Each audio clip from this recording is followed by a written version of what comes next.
Hello guys and gals, and welcome to another episode of Unique Items. Today we're going to be going over the Diablo 1 unique axe that actually appears in Diablo 2 as well. You might recognize this one. Hello, my friend. This is a battle axe with 10 to 25 damage. Has durability 60, and it does require 65 strength, which is a little high for some of the axes in this game. It is known as the Hellslayer. Yes, the Hellslayer Decapitator. Ring a bell? From Diablo 2. So this is the predecessor to the Hellslayer from Diablo 2. This one comes with plus 8 to strength, which is a little bit of damage, plus 8 to vitality, which is a little bit of life. It does have 100% bonus damage, which is really nice. And it has 25 hit points, so even more hit points than the plus 8 vitality gives you, and then it comes with a negative of a negative 25 to mana. Now, unfortunately for this, it doesn't have the one stat that you really need as a warrior, which is 2 hit chance. The damage isn't bad at 21 to 51. As you can see, it actually has a pretty decent damage output because of that 100% increase. Unfortunately, the 2-hit percentage, though, is still quite low at 75%. And if you wanted to use the Hellslayer in Diablo 1, you're probably going to need a lot of 2-hit percentage on your equipment, like your jewelry or your amulet rings, etc., to offset the fact that, well, it just doesn't have enough bonus 2-hit percentage. It also doesn't have any increased attack speed, fast, faster, or fastest, so that also makes it a little bit difficult to wield because it doesn't attack very quickly. The warrior is probably the only one that's going to be able to get good benefit out of this because the warrior has one of the faster attack speeds in the game. On top of that, it is a two-hander.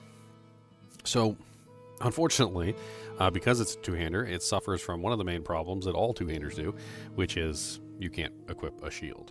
And the shields are absolutely amazing in Diablo 1. They're actually kind of just like straight up broken in that like just putting a shield on makes your character so much more tanky because you have the ability to block. And once you have the ability to block, you get so much more effectiveness out of it. Not only that, but the shields can be amazing in this game. They have things like all resistances, like 44, like 45 all res. You can get stats, you can get fastest hit recovery, you can get faster blocking, you can get all sorts of good things on the shields. So you give up a lot by putting on this weapon. Now, as far as weapons go, I gotta say it's probably one of the better uniques that I've seen because it does actually incorporate damage on it. It does actually have some pretty decent bonuses of life and strength, which gives you a little bit more damage as well. And the damage on it is actually not terrible either. So if you are able to overcome the obvious negative of this particular piece of equipment, which there are two negatives, two giant negatives on this piece of equipment. One is survivability. So you're going to have a lot of armor class to be able to use this so that monsters can't hit you. Number two, number one also includes resistances. And number two is 2-hit rate. You're going to have to find a way to balance out your 2-hit rate to be able to actually hit the targets. Unfortunately, in Diablo 1, unlike Diablo 2, if you don't have enough accuracy or 2-hit to hit a monster, like it's pretty much just almost guaranteed to miss. You'll like a 90% chance to miss. You got like a 10% chance to actually hit the target. You'll just be swinging. Like 1 out of 10 hits might connect, and it's pretty bad. So, unfortunately, even though the weapon itself is not horrible, the lack of 2-hit kind of ruins it, unless you actually have the equipment to balance that lack of 2-hit out. I'm kind of intrigued. The original Hellslayer is actually not technically that bad of a weapon. The one in Diablo 2 never really saw much use either, although it does have, some usefulness. Druid mainly. Like, Druid tends to be one of the better classes when it comes to Hellslayer Decapitator, especially if you find a nice ethereal one, put a Zod rune in it, make it indestructible. Like, it can be a pretty sick weapon. Is he going to be better than, like, an Death, like Decapitator? Maybe not. But it's still a pretty amazing damage weapon that you can utilize in D2. Definitely a fun one, too, just to have, like, an off-meta style weapon. And unfortunately, that's exactly what this is in Diablo 1, because meta is going to be a King's, like Great Axe of Haste or something like that, or King's Battle Axe of Haste is going to be like what you really want if you want to do a two-hander.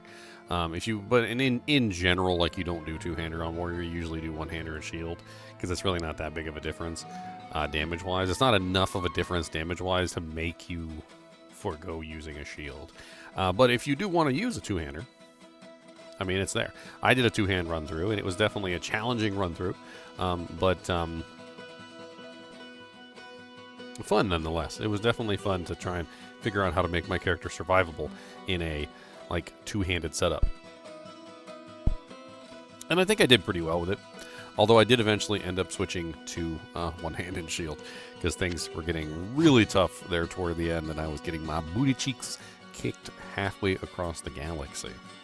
I think that's pretty much it with this particular item. Let's check and see how much it sells for, too, because why not? Whoa, what can I do for you? Oops, I actually have to take it off and put it in my inventory if I want to check that. What can I do for you? So 6,550 gold. That's actually not too bad. So even as an item just to take back to sell has some pretty good value. Anyway, as always, I do appreciate you guys and gals joining. Be sure to hit that like button and subscribe button if you enjoy the content, because this is my full-time job, and I appreciate the support. And as always, keep watching.